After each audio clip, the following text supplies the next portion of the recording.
நிஜம் ஒன்று நிழல் ஆகிறது. பரபரப்பான திரில் நிறைந்த மர்ம நாவல். சந்தோஷத்தின் பின்னணியில். கார்த்திக் ஒரு தனியார் நிறுவனத்தில் மேலாளராக பணியாற்றுகிறார். அவரது மனைவி பிரியா ஒரு அரசு அலுவலகத்தில் பணிபுரிகிறாள். இருவரும் கடந்த 7 வருடங்களாக திருமண வாழ்க்கையில் இணைந்துள்ளனர். வெளிப்படையாக பார்த்தால் அவர்கள் ஒரு நேர்த்தியான சந்தோஷமான தம்பதிகள். ஆனால் உண்மையில் கடந்த சில மாதங்களாக கார்த்திக்கின் மனதில் ஒரு குழப்பம் வளர்ந்து கொண்டே இருக்கிறது. அது எப்போது ஆரம்பமானது என்று நினைத்தால், அது ஒரு சாதாரணமான இரவு. இருவரும் இரவு உணவுக்கு பிறகு சோபாவில் அமர்ந்து தொலைக்காட்சி பார்த்து கொண்டிருக்கிறார்கள். ஆனால் பிரியாவின் கைபேசி தொடர்ந்து ஒலித்து கொண்டே இருக்கிறது. அவள் அதை திரும்பி பார்க்கிறாள். ஆனால் அழைப்பு இழுக்கப்படவில்லை. யார் என்று கார்த்திக் கேட்க, ஒரு அலுவலக வேலை, நாளை பேசலாம்னு நினைக்கிறேன் என்று புரள வழி பதில் வந்தது. இது ஒரு அல்லது 2 முறை நடந்திருந்தால் கார்த்திக் கவலைப்பட்டிருக்க மாட்டான். ஆனால் கடந்த சில வாரங்களாக இது தொடர்ந்து நடந்து கொண்டே இருக்கிறது. சந்தேகத்தின் விதை. ஒரு நாளில் இருந்து பிரியா அதிக நேரம் அலுவலகத்தில் தங்கி வேலை பார்த்து கொண்டிருக்கிறாள். முக்கியமாக வெள்ளிக்கிழமை இரவு அவள் எப்போதுமே நேரம் கழித்தே வீடு திரும்புகிறாள். கார்த்திக்கின் நம்பிக்கை ஒவ்வொரு நாளும் சற்று சிதற ஆரம்பிக்கிறது. ஒரு நாள் பிரியா குளிக்க சென்றபோது அவளது கைபேசியில் ஒரு மின்னஞ்சல் வந்தது. அதன் தலைப்பு செயல் திட்டம் பூர்த்தி என்று இருந்தது. அது ஒரு அலுவலக தொடர்பான விஷயம் போல அவனுக்கு தென்படவில்லை. மனதில் எழுந்த குழப்பத்துடன் கார்த்திக் மெதுவாக அந்த மின் அஞ்சலை திறந்து பார்த்தான். அது ஒரு குறுகிய செய்தி மட்டுமே. நீங்கள் சொன்ன மாதிரியே நடந்துச்சு. அடுத்த கட்டம் எப்போது? அடுத்த கட்டம் யோசித்தான். ரகசிய சந்திப்பு. கார்த்திக் அடங்கி போவதில்லை. அடுத்த வெள்ளிக்கிழமை அவன் பிரியாவை ரகசியமாக கண்காணிக்கத் தொடங்கினான். அவள் வழக்கமாக அலுவலகத்திற்கு சென்றாள். ஆனால் இரவு 8 மணிக்கு அவள் இன்னும் திரும்பவில்லை. கார்த்திக் ஒரு நண்பரின் உதவியுடன் அவளது லொகேஷன் டிராக்கிங் செய்து பார்த்தான். அவள் அலுவலகத்திற்கு சென்றதாக இருந்தாலும் கூட தற்போது அவள் ஒரு விருந்து விடுதியில் இருப்பதாக தெரிய வருகிறது. அவள் அங்கே எதற்காக சென்றாள்? யாருடன் இருக்கிறாள்? கார்த்திக்கின் இதயம் வேகமாக துடிக்க ஆரம்பித்தது. அவன் உடனே அங்கே செல்ல முடிவு செய்கிறான். அத்தியாயம் 4. மெல்ல மாறும் பிரியா. கார்த்திக்கின் சந்தேகம் அதிகரிக்கத் தொடங்கியது. அவள் கைபேசியில் அதிகமாக பேசுவதை அவன் பலமுறை கவனித்தான். சில முறை அவன் அருகில் வந்தவுடனேயே பிரியா அழைப்பை துண்டித்து விடுவாள். ஒரு நாள் பிரியா குளிக்க சென்றபோது அதன் ஒளியுடன் மறுபடியும் மொபைல் ஒலிக்க, அதில் தெரிந்த பெயர் நந்தினி, வேலை. இவ்வளவுதான். கார்த்திக் அதை பார்த்துவிட்டு அமைதியாக இருந்தாலும் அவனுக்குள் ஏதோ துளைத்து எடுத்து கொண்டே இருக்கிறது. பிரியாவின் அலுவலகத்தில் நந்தினி என்ற நபர் இருந்தது அவனுக்கு தெரியும். ஆனால் இரவு நேரங்களில் மட்டும் அழைப்புகள் ஏன் வர வேண்டும்? அந்த இரவு முழுவதும் கார்த்திக் சரியாக உறங்கவில்லை. ரகசியமாகும் பாதைகள். அடுத்த நாளிலிருந்து கார்த்திக் பிரியாவின் செயல்களை கவனிக்கத் தொடங்கினான். காலை அலுவலகத்திற்கு செல்லும் வழியில் அவள் தொடர்ந்து செல்போனில் ஏதோ செய்து கொண்டே இருப்பாள். சில சந்தர்ப்பங்களில் அவள் கார்த்திக்கிடம் சிறிய பொய்களை சொல்லிக்கொண்டே இருப்பாள். ஆனால் அவன் அதனை உடனே உணர முடியவில்லை. ஒரு நாள் பிரியா அலுவலகத்திற்கு சென்ற பிறகு கார்த்திக் அவளது வேலையை பற்றி சில தகவல்களை சேகரிக்க தொடங்கினான். அவள் அலுவலகத்தில் உள்ள நபரான அரவிந்தை அழைத்தான். பிரியா இப்போது அலுவலகத்தில் இருக்கிறாளா? சில நொடிகள் அமைதியாக இருந்தான். பிறகு பதில் வந்தது. இல்லை கார்த்திக், இன்று அவள் விடுப்பு எடுத்திருக்கிறாள். என்ன? கார்த்திக்கின் இதயம் வேகமாக துடிக்க ஆரம்பித்தது. அவள் வீட்டிலும் இல்லை, அலுவலகத்திலும் இல்லை. அப்படியென்றால் அவள் எங்கே சென்றிருப்பாள்? மறைந்திருக்கும் உண்மைகள். அத்தியாயம் 6 வெளிப்படுமா? அந்த கணமே கார்த்திக் ஒரு முடிவுக்கு வந்தான். அவளது லொகேஷன் டிராக்கர் செயலியை தொடங்கி பார்த்தான். பிரியாவின் தற்போதைய இருப்பிடம் ஒரு தனியார் விடுதி விருந்து. அவன் உடனே காரை எடுத்துக்கொண்டு அங்கே சென்றான். விருந்து விடுதிக்குள் நுழையும் பொழுது அவன் உள்ளே இருக்கும் ஒவ்வொரு நபரையும் கவனிக்க ஆரம்பித்தான். அவளால் இங்கு இருப்பது எப்படி? யாருடன் வந்திருக்க முடியும்? அவன் கண்கள் பிரியாவை பார்த்தவுடன் மூச்சு நின்றுவிட்டது. பிரியா ஒருவருடன் இருக்கிறாள். யார் அந்த நபர்? அவள் என்ன செய்கிறார்? உண்மை நேரத்திற்குள். அத்தியாயம் 7. கார்த்திக் விருந்து விடுதியில் அருகே நின்று பிரியாவை பார்த்தவுடன் இதயம் வேகமாக துடிக்கத் தொடங்கியது. அவள் தனியாக இல்லை, நடுத்தர வயது ஆடவன் அவளுடன் இருக்கிறான். அவன் முகத்தில் ஓரளவு படிச்சிடும் தைரியம். 2 பேரும் அருகருகே அமர்ந்து உரையாடி கொண்டிருக்கின்றனர். கார்த்திக்கின் சுவரின் பின்னால் நின்று அவர்களது உரையாடலை கவனிக்கத் தொடங்கினான். நீ நினைப்பது போல இது சுலபம் கிடையாது, பிரியா மெதுவாக கூறினாள். நீ சொல்லியதை மாற்றிட முடியாது பிரியா என்று அவன் கூறினான். முடிவெடுக்க நேரம் வந்துவிட்டது என்றான். முடிவெடுக்க என்ன நேரம்? கார்த்திக் யோசித்தான். அவனது மூளையில் பல வீச்சுகள் எழுந்தன. அவன் அவர்களது பேச்சை முழுமையாக கேட்க முடியவில்லை. இருந்தாலும் கூட இது அலுவலகம் சம்பந்தமாக விஷயம் இல்லையே என்று அவன் உறுதிப்படுத்தினான். இவன் யார்? பிரியா ஏன் முடிவெடுக்கிறாள்? என்ன முடிவெடுக்கிறாள்? கண்காணிப்பும் உண்மைகளும் அத்தியாயம் 8 ஆரம்பிக்கின்றன. அந்த இரவு முழுவதும் கார்த்திக்கு தூக்கம் வரவில்லை. அடுத்த நாளிலிருந்து அவன் பிரியாவை ரகசியமாக கண்காணிக்கத் தொடங்கினான். அவள் எங்கு செல்கிறாள்? யாருடன் பேசுகிறாள்? அவளது அழைப்புகள், செல்போனில் ஏதாவது அதிசயமான விஷயமா? வேறு என்னவாக இருக்கும்? ஒரு நாள் அவன் அவளது செல்போனை சோதிக்க முடிவு செய்து, ஆனால் பிரியா எப்போதும் அதை பாதுகாப்பாகவே வைத்திருக்கிறாளே. அவளது அழைப்புகளிலும் குறுஞ்செய்திகளிலும் அவன் வேறு எதையுமே கண்டுபிடிக்க முடியவில்லையே. ஆனால் ஒரு விஷயம் அவனது கவனத்தை ஈர்த்தது. அவள் தொடர்ந்து மாயா என்கிற ஒருவரிடம் மெசேஜ் அனுப்பி கொண்டிருக்கிறாள். யார் அந்த மாயா? மாயாவின் மர்மம் அத்தியாயம் 9 விலகுமா? கார்த்திக் தனது நண்பன் அரவிந்திடம் உதவியை கேட்டான். மாயா என்ற பெயரில் பிரியாவுக்கு யாராவது நண்பர் இருக்கிறார்களா? அரவிந்த் நினைத்து நினைத்து பார்த்தான். எனக்கு தெரிந்து அப்படி என்றுமே இல்லையே அரவிந்த். ஆனால் ஏதாவது விசாரிக்க வேண்டுமா? அடுத்த நாளிலிருந்து கார்த்திக் அந்த மாயா என்ற நபரை பற்றி மேலும் அறியத் தொடங்கினான். அவள் எங்கே வேலை செய்கிறாள்? பிரியாவுடன் என்ன தொடர்பு? இது சாதாரண நட்பு மட்டுமா? 2 நாட்களுக்கு பிறகு கார்த்திக் ஒரு விதமான தகவலை கண்டுபிடித்தான். மாயா என்கிற பெயரில் பிரியாவில் அலுவலகத்தில் யாருமே இல்லையே. அப்படி இருக்க அவள் யாருடன் பேசுகிறாள்? அவள் என்னை ஏமாற்றுகிறாளா? அல்லது இன்னும் ஆழமான ஒரு மர்மம் ஏதாவது இருக்கிறதா? மாயாவின் மறுபக்கத்தை ஆய முடிவு செய்தான். கார்த்திக் மாயா குறித்து ஆராய்ச்சி செய்ய தொடங்க அவன் சமூக வலைதளங்களில் தேடியும் பிரியாவின் பழைய மெசேஜ்கள் புரண்டும் பார்த்தான். மாயா பற்றிய தகவல்கள் மிக குறைவாகவே கிடைத்தன. ஆனால் திடீரென்று அவன் ஒரு தகவலை கண்டுபிடித்தான். மாயா ஒரு மர்மமான நபரின் பெயர் அல்ல, அது ஒரு புதுவிதமான திட்டத்தின் குறியீட்டு பெயர். அதாவது பிரியா ஒருவரிடம் செயல்பட்டு கொண்டிருக்கிறாளே, ஆனால் யாருடன், எதற்காக? அந்த மர்ம கோப்பு அத்தியாயம் 11 வெளிவருமா? அடுத்த சில நாட்களில் கார்த்திக் பிரியாவின் அலுவலக வேலை தொடர்பாக விசாரணை செய்தால், அவள் கடந்த சில மாதங்களாக ஒரு இரகசிய கோப்பின் மீது அதிக வேலை செய்து கொண்டே இருக்கிறாள். ஒரு நாள் கார்த்திக் எதிர்பாராத தகவல் ஒன்றை கண்டுபிடித்தான். அவளது அலுவலக கணிப்பில் அந்த கணினியில் ஒரு முக்கியமான கோப்பு இருந்தது. மாயா ப்ராஜெக்ட் ஃபைனல் டாக்ஸ் என்று இருக்க, அவன் அதை திறந்தபோது அதில் உள்ள தகவல்கள் அவனை அதிர்ச்சியடை வைத்தது.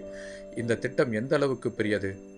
இதில் பிரியா எந்த அளவுக்கு பங்கு வகிக்கிறாள்? அவள் ஏதோ தன்னிடம் மறைக்கிறாள். ஒளிந்திருக்கும் ஆபத்தை கண்டுபிடிக்க முடியுமா என்று யோசிக்கிறான்.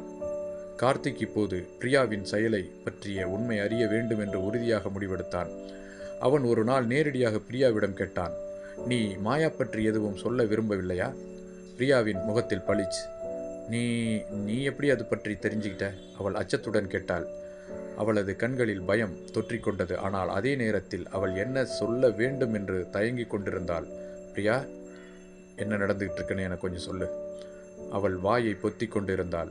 ஆனால் அடுத்த சில நொடிகளில் கார்த்திக் புரிந்து கொண்டான். அவள் ஏதோ ஒரு பெரிய ஆபத்தில் சிக்கியிருக்கிறாள் என்று. பிரியாவின் அந்த ரகசியம் என்ன என்று விசாரிக்க ஆரம்பித்தான். கார்த்திக் தனது கேள்வியை திரும்ப திரும்பவும் கேட்டுக்கொண்டிருந்தாள். பிரியா, மாயா என்பது ஒரு திட்டம் இல்லையா? அதில் நீ என்ன செய்கிறாய்? பிரியா உடனே பதில் கூறவில்லை. அவள் கண்களில் குழப்பமும் பயமும் ஒளிந்திருந்தன. அவளது கைகள் நடுங்கின. ஒருவேளை அவள் சொல்ல போகிறாளா? அது ஏதாவது சொல்லப் போகிறதா? அந்த நேரத்தில் அவளது மொபைல் ஒலித்தது. அவள் அச்சத்துடன் திரையை பார்த்தாள். கார்த்திக் அவளது முகத்தை பார்த்தான். அவள் மெல்ல திரையை சாத்தினாள். நான் இப்போது பேச முடியாது என்று மெதுவாக கூறினாள். அவள் யாரோ ஒருவரிடம் பயப்படுகிறாள் என்று புரிந்து கொண்டான். கண்காணிப்பும் அபாயமும் கார்த்திக் வசம் இருக்கிறதா? அந்த இரவு கார்த்திக் ஒரு முக்கியமான முடிவுக்கு வந்தான். அவளுக்கு யார் அழைக்கிறார்கள்? அவள் ஏன் பயப்படுகிறாள்? அவள் மறுபடியும் பிரியாவை கண்காணிக்கத் தொடங்கினாள். அடுத்த நாள் அவன் அவளை அலுவலகத்திலிருந்து பின்தொடர்ந்தான். ஆனால் பிரியா நேராக வீட்டிற்கு செல்லவில்லை. அவள் ஒரு பழைய கட்டிடத்திற்குள் நுழைந்தாள். என்ன இடம் இது? அவன் வெளியே நின்று கொண்டிருந்தான், கவனித்து கொண்டிருந்தான். திடீரென ஒரு மிருகத்தனமான குரல் அவனது பின்னால் ஒலித்தது. நீ இங்கே எதுக்கு நிற்கிற? கார்த்திக் மெல்ல திரும்பி பார்த்தான். ஒரு மர்ம நபர் அவனை திரும்பி பார்த்து கொண்டிருந்தான். அத்தியாயம் 15 கட்டுப்பாட்டை இழந்த நேரம் இது. கார்த்திக் ஒரு நொடி தயங்கினான். அவன் அந்த நபரை இதற்கு முன் பார்த்ததில்லை. ஆனால் அந்த நபரின் கண்கள் மிகவும் மோசமாக இருந்தன. இங்கிருந்து போய்விடு என்று அவன் கடுமையாக சொன்னான். கார்த்திக் உள்ளூர், நான் என் மனைவியை தேடிக்கொண்டிருக்கிறேன் என்றான். அப்படி இங்கே யாரும் இல்லை என்று ஆத்திரத்துடன் கூறினான் அவன். அவன் கார்த்திக்கை கட்டாயமாக அப்புறப்படுத்த முயன்றான் என்று தெரிந்தது. இங்கே நடக்கும் விசேஷம் சாதாரணமானதல்ல. கார்த்திக் அங்கிருந்து விலகினாலும் அவன் மீண்டும் வரவேண்டும் என்று உறுதியானான். அவன் கண்டுபிடிக்க வேண்டியது இன்னும் நிறைய இருந்தது. பிரியாவின் இரகசிய சந்திப்பு வெளிப்பட்டதா? கார்த்திக், அந்த மர்மமான நபர், அவனை கட்டாயமாக அப்புறப்படுத்திய போதும் கூட அடுத்த நாள் மறுபடியும் இந்த இடத்திற்கு செல்வதற்காக திட்டமிட்டான். அந்த இடம் ஒரு பழைய கட்டிடம். வெளியிலிருந்து பார்த்தால் அது ஒரு கேட்பாரற்ற ஒரு அலுவலகம் போலத்தான் இருந்தது. ஆனால் பிரியா அந்த இடத்தில் என்ன செய்கிறாள்? அவன் ஒளிந்து கொண்டு பார்த்தான். ஒரு சில நிமிடங்களில் பிரியா வெளியே வந்தால் அவன் அருகில் ஒரு மனிதன் இருந்தான். அவன் முன்னால் நடந்து கொண்டு சென்று கொண்டிருந்தான். அந்த மனிதன் நேற்று கார்த்திக்கை அப்புறப்படுத்தி அனுப்பினானே, அதே மனிதன்தான். கார்த்திக்கின் உள்ளம் கொதித்தது. யார் இவன்? பிரியா இவனுடன் ஏன் இருக்கிறாள்? அவன் மெதுவாக அவர்களை பின்தொடர்ந்தான். அவர்கள் ஒரு காஃபி ஷாப்புக்குள் நுழைந்தனர். கார்த்திக் அவன் பார்வையை மறைத்து கொண்டு உள்ளே கவனமாக பார்த்தான். பிரியா ஒரே நேரத்தில் பதட்டத்துடனும் கோபத்துடனும் பேசிக்கொண்டிருந்தாள். இது சரியில்லை, நம்ம கிட்ட உள்ள தகவல் போதுமானது, இதுக்கு மேலே இது தொடரக்கூடாது என்று கூறினாள். அவன் சிரித்தான். பிரியா, உன் விருப்பத்திற்கேற்ப எல்லாம் என்னால் முடிவெடுக்க முடியாது. நாம் இதை தொடங்கிய போது திரும்ப போக முடியாது என்று நான் கூறியிருந்தேனே. பிரியா தலை குனிந்திருந்தாள். அவள் மிகவும் பயந்து போயிருந்தாள். கார்த்திக் இது நன்றாக தெரிந்தது. இந்த விஷயம் என்ன? பிரியா இதிலோ மிக வலுக்கட்டாயமாக இழுக்கப்பட்டிருக்கிறாள். அத்தியாயம் 17 கார்த்திக்கின் ஆழ்ந்த விசாரணை தொடங்கியது. அன்றிரவு கார்த்திக் பிரியாவை நேரடியாக சந்திக்க முடிவெடுத்தான். அவன் வீட்டிற்குள் நுழையும் போது பிரியா மொபைலில் யாரையோ பேசிக்கொண்டிருந்தாள். அவன் அவளை பார்த்தவுடன் அழைப்பை முடித்தாள். கார்த்திக் அமைதியாக அவளிடம் வந்து, பிரியா, எனக்கு ஒரு உண்மை தெரிந்தாக வேண்டும். அவள் திடுக்கிட்டாள். என்ன உண்மை? நீ ஒரு நபருடன் என்ன பேசிக்கொண்டிருந்தாய்? மாயா திட்டம் என்றால் என்ன? அவள் கண்களில் பயம் தொற்றியது. நீ என்ன சொல்கிறாய் கார்த்திக்? எதற்காக எனக்கு பின்னால் தொடர்ந்து நீ சுற்றிக்கிட்டே இருக்க? ஏன் உழந்துட்டு இருக்க? கார்த்திக் அவன் கண்களை பார்த்தாள். நீ ஏதோ ஒன்று மறைக்கிறாய் பிரியா. ஆனால் நீ அதை மட்டும் மறைக்கல, நீ கொஞ்சம் அச்சவும் படுற. என்ன? அவள் சலிப்பாக சுவாசித்தாள். நீ இந்த விஷயத்தில் தலையிடக்கூடாது கார்த்திக். இது உனக்கு சம்பந்தமில்லாத விஷயம். எனக்கு சம்பந்தமில்லையா? அவன் குரலை உயர்த்தினான். நீ என் மனைவி. நீ ஓர் ஆபத்தான விஷயத்தில் சிக்கியிருக்கிறாய். நான் எப்படி அமைதியாக இருக்க முடியும்? அவள் மெதுவாக சொன்னாள். நீ புரிந்து கொள்ள மாட்டாய் கார்த்திக். நான் சொல்ல வந்ததை தயவு செய்து புரிந்து கொள் என்றாள். இந்த மரண அச்சுறுத்தலை அவன் ஏற்றுக்கொள்வானா, தாங்கிக் கொள்வானா? அன்று இரவு கார்த்திக் உறங்க முடியாமல் அவன் தொடர்ந்து யோசித்து கொண்டே இருந்தான். அவன் பிரியாவின் மொபைல் எடுத்து பார்த்தான். ஆனால் அதில் அவள் சமீபத்தில் அழைத்த எண்கள் எதுவும் இல்லை. அவள் மிகவும் பாதுகாப்பாக செயல்பட்டிருக்கிறாள் என்று தெரிந்து கொண்டான். அவன் தனது லேப்டாப்பை எடுத்து மாயா திட்டம் பற்றிய மேலும் சில தகவல்களை தேடிக்கொண்டிருந்தான். திடீரென அவனது மொபைல் ஒலித்தது. அமைதியான எண். அனாமதியான அந்த எண்ணை அவன் மெல்ல பக்கத்திலிருந்து மொபைலை எடுத்தான். யார்? நீ பிரியாவை கண்காணிக்க வேண்டாம் என்ற அந்த ஒரு ஆழமான நடுங்க வைக்கும் குரல் கேட்டது. கார்த்திக்கின் இதயம் துடிக்கத் தொடங்கியது. நீ யார்? இது உனக்கான கேள்வி. என்னை நீ கேட்கக்கூடாது. நீ பிரியாவை பற்றி பாதுகாப்பாக இருக்கிறாய். அவளை பாதுகாக்க விரும்புகிறாயா? உயிரை பாதுகாக்கிறாயா? என்ன சொல்கிறாய்? இதை விடவும் நீ சந்திக்காதே. புரிகிறதா? இல்லையென்றால் அவன் பேச்சை முடிக்கவில்லை என்று நினைக்கும்பொழுது கார்த்திக்கின் உள்ளம் குளிர்ந்து விட்டது. பிரியா ஒரு மிகப்பெரிய ஆபத்தில் சிக்கியிருக்கிறாள். மரணத்திற்கான ஒரு அழைப்பாக இருக்குமா அது? கார்த்திக் ஃபோன் அழைப்பை முடித்தவுடன் உடல் முழுவதும் வியர்க்க ஆரம்பித்தது. அவன் உடனே பிரியாவை பார்த்தான். அவள் அழகாக உறங்கிக் கொண்டிருந்தாள். ஆனால் அவளது முகத்தில் ஒரு விதமான அமைதியற்றம் இருந்தது. அவன் சற்று நேரம் யோசித்தான். இந்த மாயா திட்டம் என்றால் என்ன? இது ஏன் இத்தனை ஆபத்தாக இருக்கிறது? அவன் இனிமேல் நேரடியாக பிரியாவிடம் இருந்து எந்த பதிலையும் பெற முடியாது என்று முடிவெடுத்தான். அவளுக்கே பயமாக இருந்தது என்றால் அவன் வேறொரு வழியை உண்மையை கண்டுபிடிக்க வேண்டும். அவன் தனியாக அந்த மர்மமான கட்டடத்திற்குள் செல்ல முடிவெடுத்தான். அவன் எதிர்பாராத விஷயம் அங்கே அவனுக்காக காத்திருந்தது. இரவு நேரத்தின் அந்த ரகசியம். அடுத்த நாள் இரவு கார்த்திக் அந்த பழைய கட்டடத்திற்குள்ளே சென்றான். அவனை பின்தொடர்ந்து பார்த்த இடத்தில் நுழைய முயன்றான். கதவு தாள் போட்டிருந்தது. ஆனால் எதிர்பாராத விதமாக கதவு கொஞ்சம் திறந்திருந்தது. ஒரு ஏற்கனவே யாரோ உள்ளே சென்றிருக்கிறார்கள் என்பதற்கான அறிகுறியாக இருக்குமா? அவன் உள்ளே நுழைய ஒரு நீளமான இருண்ட காலி இடம். மின்சாரம் எதுவும் இல்லை. தொலைவில் மட்டும் ஒரு ஒளியை காண முடிந்தது. அவன் மெதுவாக அங்கே சென்றான். அங்கே உள்ள அறைகளில் பழைய கோப்புகளிலும் சில பழைய கணினிகளும் இருந்தன. திடீரென ஒரு தொலைதூர குரல் கேட்டது. யார் இங்கே? கார்த்திக்கின் இதயம் நிமிடத்திற்கு ஒரு முறை துடித்தது. அவன் உடனே ஒரு மேஜையின் பின்னால் ஒளிந்து கொண்டான். ஒரு நிழல் அருகில் வந்தது. யார் நீ? எதற்காக இங்கு வந்திருக்கிறாய்? அந்த குரல் மிகவும் கடுமையாக கேட்டது. கார்த்திக்கின் உயிர் நடுங்கியது. அவனது உண்மையான பயணம் இப்பொழுதுதான் தொடங்க ஆரம்பித்தது. உண்மையின் ஓர் அடுக்கு இப்போது வெளிப்பட்டதாக அவன் உணர்ந்தான். அந்த நபர் நெருங்கும் பொழுது கார்த்திக் அவனை கவனமாக பார்த்தான். அவன் கண்ணை நன்கு பார்க்க முடியவில்லை. ஆனால் அவன் உடை அலுவலகத்தில் பணிபுரியும் ஒருவரைப் போலதான் இருந்தது. அவன் மெதுவாக பின்னகர அந்த நபர் கார்த்திக்கை பார்த்து, யார் நீ? கார்த்திக் எதையும் யோசிக்காமல் கூறினான், நான் பிரியாவின் கணவன். அந்த நபர் சற்று பின்வாங்கினான். பிரியா, நீ எதற்காக இங்கே வந்தாய்? எனக்கு ஒரு உண்மை தெரிந்தாக வேண்டும் என்று உறுதியாக கூறினான் கார்த்திக். அந்த நபர் ஒரு நிமிடம் யோசித்தான். பிறகு அவன் பேசத் தொடங்கினான். ஆமாம், மாயா என்பது ஒரு திட்டம்தான். ஆனால் அது எப்படி உருவானது தெரியுமா? மறைக்கப்பட்ட அந்த நிஜத்தை கூறினான். மாயா திட்டம் என்பது ஒரு மர்ம நபரால் அந்த திட்டத்தை பற்றி விவரிக்க தொடங்கியதை கார்த்திக் பார்த்து கொண்டிருந்தான். மெதுவாக அவன் தொடங்கினான். அது ஒரு சாதாரண திட்டம் அல்ல. அது பலரின் வாழ்க்கையை மாற்றிய மாபெரும் நடவடிக்கை. நீ அறியாமல் இருந்திருக்க வேண்டும் கார்த்திக். கார்த்திக் இதயம் வேகமாக துடித்தது. அதை நீ என்னுடன் பகிர முடியுமா என்று கேட்டான். அந்த நபர் மௌனமாக அவனை பார்த்துவிட்டு மெதுவாக தலையசைத்தான். நீ தெரிந்து கொள்ள விரும்பினால், ஆனால் உன் வாழ்க்கை இன்னும் ஆபத்தாக முடிந்துவிடுமே. கார்த்திக் உறுதியாக சொன்னான். என் மனைவியால் நான் எந்த ஆபத்தையும் சமாளிக்க தயாராக இருக்கிறேன். அந்த நபர் மெதுவாக முகத்தை வெளிச்சத்திற்குள் கொண்டு வந்தார். என்னை பற்றி உனக்கு என்ன தெரியும் கார்த்திக்? என் பெயர் அரவிந்த். நான் பிரியாவின் அலுவலகத்தில் மேற்பார்வையாளராக இருந்தவன். கார்த்திக் திடுக்கிட்டான். அது என்னவென்று தெரியும். ஆனால் நீ ஏன் இங்கே? அரவிந்த் ஒரு கணம் மூச்சை விட்டான். பிரியா இந்த திட்டத்தில் தன்னார்வத்துடன் இல்லை. அவள் கட்டாயமாக இழுக்கப்பட்டவள். அவள் உண்மையிலேயே ஆபத்தில் இருக்கிறாள். மாயா திட்டம். கார்த்திக் மெதுவாக சொல்ல அரவிந்த் ஒரு பார்வையை நழுவ விட்டான்.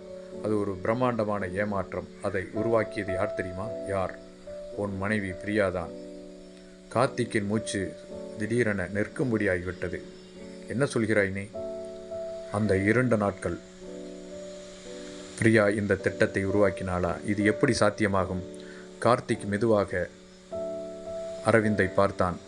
அரவிந்த் மெதுவாக கார்த்திக்கை பார்த்து கூறினார். பிரியா உண்மையில் இந்த திட்டத்தை உருவாக்கவில்லை. ஆனால் அவள் அந்த திட்டத்தின் முக்கிய புள்ளியாக இருக்கிறாள். அதற்கு பின்னால் மாயா என்பது ஒரு தகவல் திருட்டு திட்டம்.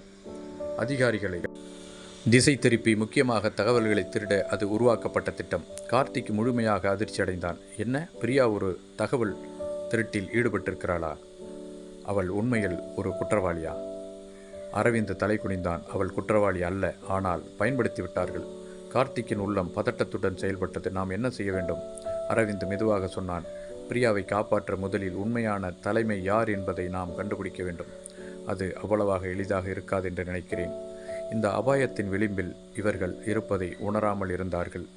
அன்று இரவு கார்த்திக் பிரியாவை நேரடியாக எதிர்கொள்ள முடிவெடுத்தான். அவள் வீட்டிற்கு திரும்பும்போது பிரியா தனியாக இருந்தாள். அவள் முகம் கலக்கமாக இருந்தது. கார்த்திக் நேரடியாக பிரியாவிடம், பிரியா, நீ என்னோடு உண்மையை பகிர வேண்டிய நேரம் வந்து விட்டது என்றான். என்ன உண்மை? என்ன பகிர வேண்டும் என்று வியப்புடன் கேட்டாள். மாயா திட்டம், உன் தொடர்பு, உன்னை கட்டாயப்படுத்தியவர்கள், உன்னுடைய உயிருக்கு ஆபத்தை விளைவித்தவர்கள், இது எதை பற்றியது என்று உனக்கு தெரியாதா? பிரியாவின் முகம் வேர்க்கடி கொண்டு போனது. அவன் கண்கள் நீர் கொட்டத் தொடங்கியது. கார்த்திக், நான் அந்த நேரம் அழைப்பு வந்தது. அவள் திரும்பி பார்த்தாள். அமைதியாக அந்த அனாமதியான அந்த எண்கள்தான். அவள் கை நடுங்கியபடி அழைப்பை ஏற்றாள். மறுமுனையில் இருந்து வந்த குரல், உன் கணவரிடம் எதுவும் சொல்ல வேண்டாம், இல்லையென்றால் அவன் உயிருடன் இருக்க மாட்டான். பிரியா கதறிக்கொண்டாள். கார்த்திக் அவளது கைபேசியை பிடிக்க முயன்றான். அந்த நொடியில் மின்சாரம் திடீரென மங்கியது. ஒரு நிழல் வெளியே காத்திருந்தது. இருட்டில் அந்த நடுக்கம் ஒளிந்து கொண்டிருந்தது. பிரியாவின் கை நடுங்கிக் கொண்டே இருந்தது. அவளது மொபைலில் இருந்து வந்த மர்ம குரல் அவளது மூச்சை மடுத்துவிட்டது. உன் கணவரிடம் எதுவும் சொல்லாது, இல்லை என்றால் அவன் உயிருடன் இருக்க மாட்டான். அந்த வார்த்தைகள் ஒரு மின்னல் தாக்கம் போல அவனது மனதுக்குள் முழங்கிக் கொண்டிருந்தன. அவள் அதிர்ச்சியில் கைபேசியை கீழே போட்டு கார்த்திக் அதை பிடிக்க முயன்றான். பிரியா, நீ யாருடன் பேசினாய்? அந்த குரல் யார்? அவள் கண்கள் நீர் நிரம்பி வழிந்தது. நீ இதில் தலையிடக்கூடாது கார்த்திக், இது உன்னுடைய வாழ்க்கையை மாற்றிவிடும். அவள் சொல்லும் முன்பே வீட்டில் திடீரென மின்சாரம் போய்விட்டது. அடிக்கடி நடக்கும் மின்சார கோளாறு போல் அது இருந்தது. ஆனால் கார்த்திக்கின் உள்ளம் அதை பொதுவான விஷயமாக ஏற்க மறுத்தது. இது யாருடைய செயல்? அவன் தன்னை கட்டுப்படுத்தி கொண்டு மொபைலில் ஃப்ளாஷ் ஒளியை எரியவிட்டான். வீட்டின் முன்னால் ஒருவன் நின்றிருந்தான். மழையில் நனைந்த அவன் கார்த்திக்கை பார்த்தவுடன் மெல்ல புன்னகைத்தான். கார்த்திக், நீ இன்னும் தெரிந்து கொள்ள தயாராகத்தான் இருக்கிறாயா? அந்த மறைவின் பிசாசு இப்போது வெளிப்படுமா? நீ யார் என்று கேட்டான். அந்த நபர் மெதுவாக நகர்ந்தான். மறந்துவிட்டாயா? நீ ஏற்கனவே என்னை பலமுறை பார்த்திருக்கிறாய். கார்த்திக்கின் மூளையில் நினைவுகள் பாய்ந்து ஓடின. அந்த முகம், அந்த பார்வை திடீரென அவன் நினைவில் அடித்தது. அரவிந்த். ஆமாம் நண்பா, ஆனால் இப்போது நான் உனக்கு ஒரு புதிய உண்மையை சொல்வேன் என்று சொன்னவாறு அவன் அருகே வந்தான். உனக்கு தெரிந்திருக்கிறதா, நீ மட்டும்தான் இந்த கதையில் ஒரு பாத்திரமல்ல. நீயே இந்த கதையின் மையப்புள்ளி. நானா? ஆமாம், நீ கடந்த 6 மாதங்களாக எதையும் புரிந்து கொள்ளாமல் இருக்கிறாய். ஆனால் ஒரு உண்மை உன் முன்னால் இருந்தது. உன் மனைவி. அவள் ஒரு குற்றவாளியாக இல்லை. ஆனால் அவன் மேலும் சொல்வதற்குள் கார்த்திக் பின்னால் ஒரு குரல் கேட்டது. பரவாயில்லை, அவனிடம் சொல்லிவிடுங்கள். கார்த்திக் அதிர்ச்சியுடன் திரும்பி பார்த்தான். அங்கே பிரியா கண்ணீர் மல்க நின்றிருந்தாள். உண்மை வெளிச்சத்திற்கு வரும் தருணம் அப்போது வந்துவிட்டது. கார்த்திக் மெதுவாக பிரியாவை நோக்கி சென்றான். பிரியா, நீ என்ன மறைக்கிறாய்? அவள் விழிகளில் பயம், கண்களில் கொஞ்சம் நம்பிக்கையும் இருந்தது. கார்த்திக், நான் இதை நீங்களாக முடியாது. ஆனால் நான் உண்மையை சொல்லியாக இப்போது வேண்டும். அவள் மெதுவாக ஒரு கருப்பு மடிக்கணினியை எடுத்தாள். இதுதான் அது என்று ஆழமாக மூச்சுவிட்டாள். மாயா, திட்டத்தின் உண்மையான ஆதாரம். கார்த்திக் கண்களை வியப்புடன் பெரிதாக்கினான். அரவிந்த் ஒரு மெல்லிய சிரிப்புடன், சரி, இப்போது உனக்கு உண்மை தெரியும். ஆனால் உன் எதிரிகள் இதை ஏற்க மாட்டார்கள். அவனது வார்த்தைகள் முடிவடைவதற்குள் வீட்டின் கதவை யாரோ பயங்கரமாக தட்டினார்கள். திறங்கள், நீங்கள் இப்போது தப்பிக்க முடியாது. பிரியா மற்றும் கார்த்திக் பயந்து ஒருவரை ஒருவர் பார்த்தனர். இப்போது உண்மையை வெளிப்படுத்துவது மட்டுமல்ல, அவர்களது உயிரை காப்பாற்றுவது முக்கியம். இப்போது தப்பிக்க முடியாத ஒரு சிக்கலில் ஈடுபட்டிருந்தார்கள். கதவை திறவுங்கள். வீட்டில் கதவை யாரோ கடுமையாக தட்டினார்கள். கார்த்திக், பிரியா, அரவிந்த் மூவரும் அசர்ந்து நின்றுவிட்டனர். இவர்கள் யாராக இருக்கும்? கார்த்திக் ஜன்னலின் அருகே சென்று பார்த்தான். அவனது இதயம் வேகமாக துடிக்க ஆரம்பித்தது. ஒரு கருப்பு வாகனத்தில் 2-3 மர்ம நபர்கள் இறங்கிக் கொண்டிருந்தார்கள். அவர்களில் ஒருவர் கைபேசியில் யாரோ பேசிக்கொண்டிருந்தார். சிக்கியது. இனிமேல் அவனுக்கு ஓட்டமில்லை, அவன் தப்பிக்க முடியாது என்றான். அரவிந்த் மௌனமாக பிரியாவை பார்த்தான். இவர்கள் உன்னை அடையத்தான் வந்திருக்கிறார்கள். நான் என்ன செய்யலாம்? பிரியாவின் குரலில் நடுக்கம் இருந்தது. அரவிந்த் கண்களை காய்ச்சி கொண்டே சொன்னான், தப்பிக்க வேண்டும், இல்லை என்றால் நாம் உயிருடன் இருக்க மாட்டோம். இருட்டின் நடுவே அந்த ஒளி வெளிச்சத்திற்கு வருமா? அரவிந்த் கார்த்திக்கிடம் திரும்பி, முன்பு உன் கண்களில் சந்தேகம் மட்டுமே இருந்தது, இப்போது உண்மை தெரிந்துவிட்டது, நீ என்ன செய்யப் போகிறாய் என்று கேட்டான். நான் இதை உண்மை என ஏற்கவில்லை. ஆனால் கார்த்திக் திடீரென மௌனமானான். வெளியில் காற்று கொந்தளிக்க ஆரம்பித்தது. மரங்கள் ஆவேசமாக உதிர்ந்து வீசின. அந்த 3 நபர்கள் வீட்டைச் சுற்றி வந்து கொண்டிருந்தார்கள். நாம் இதை தவிர்க்க முடியாது, பிரியா மெதுவாக சொன்னாள். நாம் மாயா திட்டத்தால் மாட்டிக்கொண்டோம் என்றாள். முதலில் மாயா திட்டம் என்றால் என்ன? கார்த்திக் கோபத்துடன் கேட்டான். அரவிந்த் மெதுவாக அவனது பேண்டிலிருந்து ஒரு டிரைவ் ஒன்றை எடுத்தான். இந்த ஃபைலில்தான் மாயா திட்டம் அனைத்தும் இருக்கிறது. உன்னுடைய வாழ்க்கையின் மறைக்கப்பட்ட பகுதியும் இதில்தான் இருக்கிறது. மின்சாரம் தடைபட்டது. இருளில் அனைவருமே மூழ்கினர். அந்த நிமிடத்தில் ஒருவன் கதவை உடைத்தான். அந்த மறைந்த முகங்கள் வெளிப்பட்டதா? நாங்கள் உங்களிடம் எதிரியல்ல. ஒரு நபர் உள்ளே வந்தார். அவர் சீருடை அணிந்திருந்தார். அவர் அதிகாரியாக இருந்தார். நாங்கள் மத்திய அரசு புலனாய்வுத் துறையிலிருந்து வந்திருக்கிறோம். கார்த்திக், பிரியா, அரவிந்த் மூவரும் ஒரே நேரத்தில் அதிர்ச்சியடைந்தார்கள். நீங்கள் ஏன் எங்களை விரட்டுகிறீர்கள் என்று கேட்டான். அந்த அதிகாரி அவர்களை பார்த்து புன்னகைத்தார். நாங்கள் உங்களை விரட்டவில்லை. நீங்கள் மறைந்திருக்கும் நேரம் முடிந்துவிட்டது. இப்போது உண்மை அறிய வேண்டிய காலம் வந்துவிட்டது. இந்த இரகசிய கோப்புகள் வெளிப்படுமா? நாங்கள் உங்களை விரட்டவில்லை. மறைந்திருக்கும் நேரம் முடிந்துவிட்டது. அதிகாரி கூறியதும் கார்த்திக்கின் இதயம் வேகமாக துடித்தது. எது முடிந்துவிட்டது? எங்களை பற்றி நீங்கள் என்ன விசாரிக்கிறீர்கள்? கார்த்திக் தொடர்ச்சியாக கேட்டுக்கொண்டிருந்தான். அந்த அதிகாரி ஒரு USB டிரைவ் எடுத்தார். இது மாயா திட்டம் பற்றிய கோப்பு. உங்கள் மனைவி பிரியா இந்த திட்டத்தின் மிக முக்கியமாக பகுதியாக இருந்திருக்கிறாள். கார்த்திக் பிரியாவை உற்று பார்த்தான். இது உண்மையா? பிரியாவின் கண்கள் ஒரு பொழுது தளர்ந்தன. நான் இப்போது கூற முடியாது என்பது போல் அது இருந்தது. அரவிந்த் அந்த அதிகாரியை நோக்கி முன்னேறி, இதை ஏன் இப்போது சொல்ல வேண்டும்? என்ன நடந்தது என்று கேட்டான். அதிகாரி மெதுவாக புகைப்படத்தை எடுத்து காட்டினார். அதில் பிரியா ஒரு மர்ம நபருடன் தோன்றினாள். இந்த நபரை நீங்கள் அடையாளம் காட்ட முடியுமா? கார்த்திக் முகம் சிவந்தது. இவர் என் மூத்த சகோதரர் விஜய். அறையில் சற்று மௌனம். அப்போது மறைக்கப்பட்ட சில உண்மைகள் வெளிப்பட்டதா? விஜய், ஆனால் அவர் 7 வருடங்களுக்கு முன்பே இறந்துவிட்டாரே. கார்த்திக்கின் குரல் நடுக்கத்தில் ஒலித்தது. அவனது மூத்த சகோதரன் விஜய் ஒரு விபத்தில் இறந்ததாக கூறப்பட்டது. ஆனால் அந்த புகைப்படத்தில் அவன் தற்போது வாழ்ந்து கொண்டிருப்பதை அது உறுதி செய்தது. அவன் இறக்கவில்லை. அவன் மாயா திட்டத்திற்குள் அடங்கிவிட்டான். அதிகாரி கூர்மையாக சொன்னார். பிரியா தன் கைகள் நடுங்கும்படி மேசையை பிடித்து கொண்டாள். நான் இதை சொல்ல முடியாது. நான் அவனை பாதுகாக்கவே இதை செய்தேன். என்னை ஏமாற்றியதற்கு இதுதான் காரணமா? கார்த்திக் கோபமாக கேட்டான். கார்த்திக், பிரியா திடுக்கிட்டாள். நான் உன்னை ஏமாற்றவில்லை. உன் சகோதரனை காப்பாற்ற எதையும் செய்ய தயாராக இருந்தேன். அவன் எங்கு இருக்கிறான்? அதிகாரி சிக்கலான பார்வையுடன் சொன்னாள்.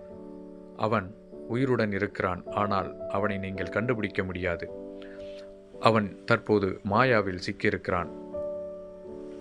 மாயா உலகம். மாயா என்பது என்ன? அப்போது அதற்கான அந்த கேள்வி தொடங்கியது. மாயா என்பது ஒரு செயற்கை நுண்ணறிவு. அந்த கட்டமைப்பு அது மனித மனதை முழுமையாக கட்டுப்படுத்தும். அதில் ஒருமுறை உள்ளே புகுந்தால் வெளியே வர முடியாது. கார்த்திக்கின் உள்ளம் நடுங்கியது. என்ன விஞ்ஞான திட்டமா? மனித பரிசோதனையா?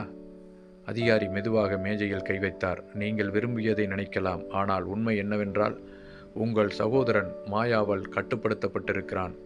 அவன்தான் உங்களை வேட்டையாட அனுப்பப்பட்டுள்ளான். அறையில் சில நொடிகள் முழுமையான அமைதி. பிறகு கதவுக்கு வெளியே ஒருவரின் குரல் கேட்டது. கார்த்திக், நான் வந்துவிட்டேன். அது விஜயின் குரல். மாயாவின் விளக்கம் வெளிப்பட்டதா? கார்த்திக்கின் கண்களில் அதிர்ச்சி. மொபைல் திரையில் தோன்றிய வெல்கம் டு மாயா என்ற வார்த்தைகள் அவனை குழப்பத்தில் ஆழ்த்தின. பிரியா, என்ன இது? நீ என்ன செய்வதற்காக முயற்சி செய்கிறாய்? பிரியா சற்று பதட்டமின்றி புன்னகையுடன் சொல்லத் தொடங்கினாள். மாயா என்பது ஒரு செயற்கை நுண்ணறிவு திட்டம் அல்ல. அது கட்டுப்பாட்டு அமைப்பு. உண்மையில் அது மனித மனதை முழுமையாக கைப்பற்றக்கூடிய தொழில்நுட்பம். கார்த்திக் பார்வையை திருப்பியை பார்த்தான். அவள் விழிகளில் ஒரு மாற்றம். அவள் உணர்ச்சிகள் இயல்பாக இல்லை. அவள் நடத்தை ஒரு எந்திரத்திற்கு ஒப்பாக இருந்தது. அவன் விரைவாக மொபைலை தள்ளி வைத்துவிட்டு, பிரியா, நீ இதிலிருந்து வெளியே வர வேண்டும் என்று கூறினான். பிரியா மெதுவாக தலையாட்டினாள். லேட், நீயும் இதில் ஒரு பகுதியாக ஆய்விட்டாய். கார்த்திக் நினைவுகளின் விளிம்பில் இப்போது. நான் இல்லை. இது எப்படி சாத்தியம்? நீ நினைக்கிறதை விட மாயா, இது அதிகம் வளர்ந்து விட்டது. கார்த்திக், இது ஏற்கனவே உன் நினைவுகளுக்குள்ளே நுழைந்திருக்கிறது. அது என்னவென்று விளக்க முடியுமா? பிரியா மெதுவாக நடந்து சென்று ஒரு கணினி திரையை செயல்படுத்தினாள். திரையில் கார்த்திக்கின் நினைவுகள் வீடியோவாக ஓடின. அவன் பிறந்த நாள் கொண்டாட்டம், காதல் நேரங்கள், சின்ன சின்ன சந்தோஷங்கள் எல்லாமே திரையில் தெரிந்தன. இவையெல்லாம் எப்படி சாத்தியம்? மாயா உன் நினைவுகளை சேகரிக்கிறது, மாற்றுகிறது. அவை உண்மையா அல்லது உருவாக்கப்பட்டதா என்பதை நீதான் சொல்ல முடியாது. அவனது மூளையில் ஒரு கொடூரமான உண்மை புரிந்தது. அவன் வாழ்ந்த வாழ்க்கையில் எது உண்மை, எது என்று மாயா உருவாக்கியது. மறுபிறப்பு அல்லது அழிவை நோக்கிய ஒரு பயணம். கார்த்திக் தன்னையே நம்ப முடியவில்லை. அவன் சுய நினைவுகளை இழக்கிறானா? இதிலிருந்து வெளியேற ஏதாவது வழி இருக்கிறதா என்று கேட்டான். பிரியா மெதுவாக கணினியின் பக்கம் பார்த்தாள். ஒரே வழி, மாயாவை முற்றிலும் அழிக்க வேண்டும். ஆனால் அதை செய்தால் நம் நினைவுகளும் அழியும்.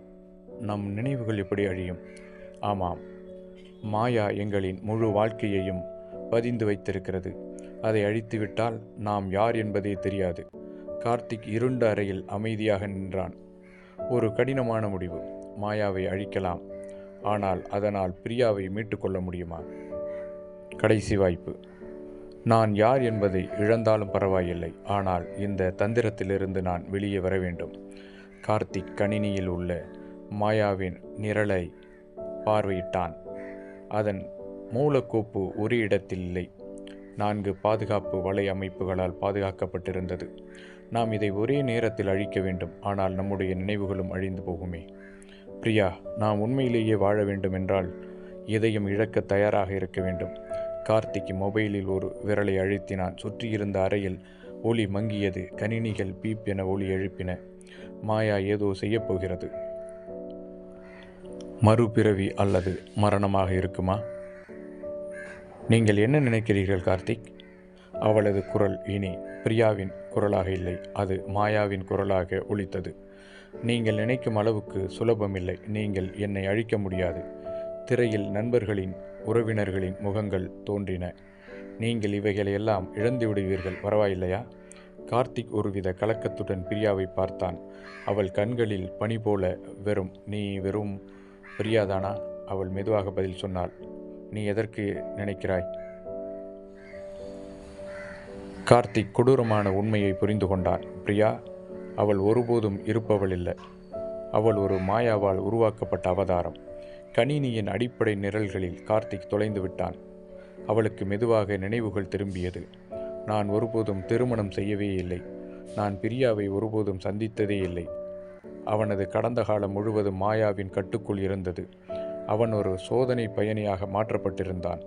மறைக்கப்பட்ட ஒரு உண்மை. கார்த்திக்கின் மூளை அதிர்ச்சியில் உறைந்து போனது. அவன் வாழ்ந்த ஒவ்வொரு நினைவும், ஒவ்வொரு தருணமும் மாயா வடிவமைத்த ஒன்று என்ற உண்மையை அப்போது உணர்ந்தான். திடுக்கிட்டான். நான் உண்மையில் யார்? அவன் கணினியில் புதிதாக ஒரு கோப்பு மின்னலடித்தது. Project shadow, confidential. கார்த்திக் கோப்பை திறந்தான். உள்ளே இருந்த தகவல்கள் அவனது வாழ்நாளையை புரட்டி போட்டது. அனைத்தும் கட்டுக்குள் இருக்க வேண்டும். அவனது உண்மையான நினைவுகள் தடுக்கப்பட்டுள்ளன. அவனை வெளியே விடக்கூடாது. கார்த்திக் அதிர்ச்சியில் சுழன்றான். அவனை கண்காணித்து வந்தது யார்? அவன் இந்த கேள்விகளுக்கு பதில் தேடத் தொடங்கினான். அடுத்த இலக்கு யார்? நீ என்ன செய்யப் போகிறாய் கார்த்திக்? திரையில் பிரியாவின் முகம் புன்னகைத்தது. நீ எதை உண்மை என்று நினைக்கிறாய்? கார்த்திக் மெதுவாக பின்வாங்கினான். அவள் பிரியா அல்ல. நீ என்னிடமிருந்து ஓட முடியாது. மாயா அவனது கணினியை முழுவதுமாக கைப்பற்றியது. அவனது கண்களுக்கே அவன் முன்னால் அவனது வரலாறு அழிக்கப்படத் தொடங்கியது. நீ யார் என்பதற்கே சாட்சியம் இல்லாமல் போய்விடுவாய் கார்த்திக். அவன் பயமாக கணினியின் மின்சாரத்தை துண்டித்தான். ஆனால் மாயா இன்னும் செயல்பட்டு கொண்டிருந்தது. ஒளியிலிருந்து ஒரு இருளுக்குள். கார்த்திக் ஒரு கடைசி முயற்சியாக ரகசியமாக ஒரு நபரை தொடர்பு கொண்டான். அவன் இதுவரை சந்திக்காத ஒரே நபர், மாயாவின் உள் விரோதி. உனக்கு நேரமில்லை கார்த்திக். உன் உண்மை நினைவுகள் இன்னும் இருக்கின்றன. ஆனால் நீ தாமதித்தால் அவை மறைந்துவிடும். நான் என்ன செய்ய வேண்டும்? அந்த நபர் சிறிது நேரம் மௌனமாக இருந்தான். பிறகு அவன் சொன்ன வார்த்தைகள், நீ முற்றிலுமாக அழிய வேண்டும் கார்த்திக். அதுதான் ஒரே வழி. அந்த மறைக்கப்பட்ட அழிவுகள். கார்த்திக் மாயா பற்றிய மேலும் ஆழமான தகவல்களை கண்டுபிடிக்க தனது அறியாமையால் ஆழ்த்தப்பட்ட ஒரு தரவு தளத்தை ஊடுருவ முயன்றான். அந்த தரவுகளில் உள்ள கோப்புகள் அனைத்தும் ஒரு அரசாங்க ஒழுங்குமுறையின் கீழ் பாதுகாக்கப்பட்டவை. ஆனால் அவன் உள்ளே நுழைய முயன்ற அதே நேரத்தில் கணினி திரையில் எச்சரிக்கை தோன்றியது. அழிவு பட்டியலில் மாயா திட்டம். அதில் இருக்கும் விவரங்களை பார்க்கும் பொழுது கார்த்திக் உடல் நடுங்கியது. மாயா உருவாக்கப்பட்ட முக்கிய நோக்கம் மனதை மட்டுமல்ல, மொத்த சமூகத்தையே கட்டுப்படுத்தும் அளவுக்கு சென்று விட்டது. ஆனால் இதில் இன்னும் பயங்கரமானது, திட்டத்தை எதிர்க்கும் எந்த மனிதரையும் நீக்குவதற்கான திட்டங்களும் இதில் இடம்பெற்றிருந்தன. அந்த பட்டியலில் ஒரு பெயர் இருந்தது, பிரியா. மாயாவின் இந்த இரகசிய கண்டுபிடிப்பு ஒரு முடிவுக்கு வருமா? மாயாவின் செயல்பாடு வலுவடைய பிரியா அலுவலகத்திலிருந்து காணாமல் போன சம்பவங்கள் அதிகரிக்க ஆரம்பித்தன.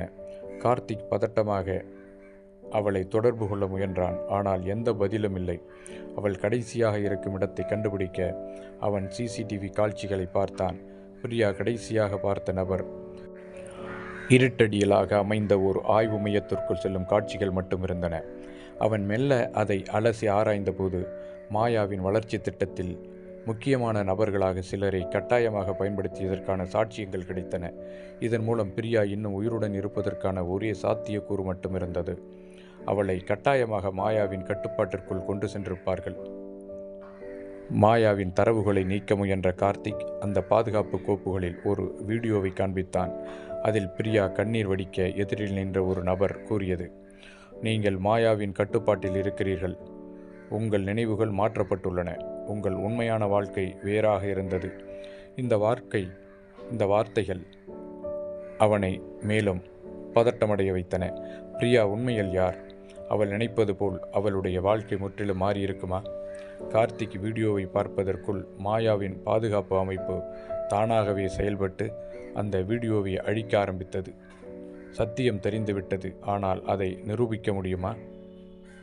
மறைக்கப்பட்ட ஒரு கோப்பு. கார்த்திக் மாயா பற்றிய மிக முக்கியமான தகவல்களை கண்டுபிடிக்க ஹேக்கர் ஆனந்தை சந்திக்கிறான். ஒரு தனியார் பண்ணை வீட்டில் இருவரும் சந்திக்க ஆனந்தன் கணினியில் ஒரு இரகசிய கோப்பை திறந்து காட்டினான். இது மாயாவின் உண்மையான வடிவம். இது வெறும் செயற்கை நுண்ணறிவு மட்டுமல்ல, இது மனித மனதை முழுமையாக கட்டுப்படுத்தும் ஒரு நுட்பம். அதற்கு உன்னை போன்ற சிலரை தேர்வு செய்திருக்கிறார்கள். கார்த்திக் அதிர்ச்சியடைந்து கோப்பை விரிவாக பார்த்தான்.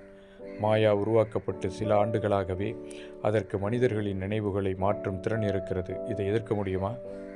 நீங்கள் மாயாவை முழுவதுமாக நிறுத்த முடியாது. ஆனால் அதை கட்டுப்படுத்தும் வழி இருக்கலாம் என்றான் ஆனந்தன். அதன் வழி என்ன? ஆனந்தன் ஒரு USB டிரைவரை கொண்டு ஒரு மாயாவின் அடிப்படை குறியீடு. இதை அதன் மைய கணினியில் சேர்த்தால் அது தன்னைத்தானே அழித்து கொள்ளும். அது எங்கு? நகரின் மையத்தில் உள்ள உயர்ந்த கட்டிடத்தில், பாதுகாப்பு மையத்திற்குள். அங்கு செல்வது சுலபமில்லையே என்றான் கார்த்திக். ஆனால் அவனுக்கு வேறு வழியில்லாது போனது. இறுதி பயணம். கார்த்திக், பிரியா மற்றும் ஆனந்தன் மாயாவின் மைய கட்டிடத்திற்குள் புகுந்தனர். பாதுகாப்பு மிகுந்திருந்தது. ஒவ்வொரு மூலையும் கண்காணிக்கப்பட்டு வந்தது. ஆனந்தன் கணினி மூலம் பாதுகாப்பு அமைப்புகளை முடக்க முயன்றபோது ஒரு அழைப்பு வந்தது. நீங்கள் நினைப்பதை விட அதிகமாக மாயா உங்களை கண்காணிக்கிறது என்று. கார்த்திக் திரும்பி பார்த்தான். முன்பு பார்த்த அந்த மர்ம மனிதர் மாயாவின் முதன்மை நிர்வாகி அருண் வர்மா. நீங்கள் எதையும் அழிக்க முடியாது. மாயா மனிதகுலத்தின் எதிர்காலம். பிரியா உறுதியாக முன்னேறினாள். நாங்கள் அதை நிறுத்துவோம். அருண் கையில் ஒரு துப்பாக்கியை உயர்த்த கார்த்திக் உடனே செயல்பட்டான். ஒரு புல்லட்டோடு USB டிரைவ் அந்த இடத்தில் வந்து விழுந்தது. மாயாவின் கணினி தானாகவே சீரழிய தொடங்கியது. சிஸ்டம் முழுவதுமாக தற்கொலை முறைப்பாட்டு முறையில் மாறியது. இது முடிந்துவிட்டது என்றான் ஆனந்தன். கணினியின் திரையில் மாயாவின் இறுதி செய்தி தெரிந்தது. நன்றி, நீங்கள் என்னை விடுவித்தீர்கள். மாயா அழிந்தது. ஆனால் இன்னும் பல கேள்விகள் மிஞ்சியது. மாயா உண்மையில் அழிந்ததா, அல்லது இது வேறு எதையாவது தொடக்கமா? கார்த்திக் கண்கள் நிறைந்த புதிருடன் வெளியே நடந்து சென்றான். ஒரு புதிய தொடக்கம் உருவாகியது. மாயாவின் அழிவுக்கு பிறகு நகரம் மெல்ல மெல்ல இயல்பு நிலைக்கு திரும்பியது. மாயாவின் கட்டுப்பாட்டில் இருந்த நினைவுகள் மறைந்தன. உண்மையான நினைவுகள் திரும்பத் தொடங்கின. கார்த்திக், பிரியா இருவரும் இதுவரை சந்தித்த போராட்டங்களை நினைத்து பார்த்தார்கள். அவர்கள் வாழ்வில் பல மர்மங்கள், ஆபத்துகள் இருந்தாலும் ஒரு விஷயம் மட்டும் உறுதி: அவர்கள் இன்னும் ஒன்றாக இருந்தார்கள். ஒரு நாளில் முதல் முறையாக அமைதியான காலை அவர்களுக்காக காத்திருந்தது. பிரியா காலையில் இருந்து சமையல் செய்து கொண்டிருந்தாள். கார்த்திக் அவளை திரும்பி பார்த்து அவளின் கண்களில் நிம்மதியை கண்டான். இப்பொழுது எல்லாம் முடிந்து விட்டதல்லவா என்றாள் பிரியா. ஆமாம், நாம் மீண்டும் ஒரு சாதாரண வாழ்க்கையை ஆரம்பிக்கலாம் என்றான் கார்த்திக் அவளின் கையை பிடித்து கொண்டு. அவளும் சிறிய புன்னகையுடன், நமக்கு இனிமேல் பிரச்சனைகள் இருக்காது என்றாள். கதிரவன் வெளிச்சம் வீச இருவரும் ஜன்னல் ஓரத்தில் அமர்ந்து ஒரு புதிய நாளை தொடங்கினர். முடிவாக இருக்கலாம், அல்லது இன்னொரு புதிரின் தொடக்கமாகவும் இது இருக்கலாம்.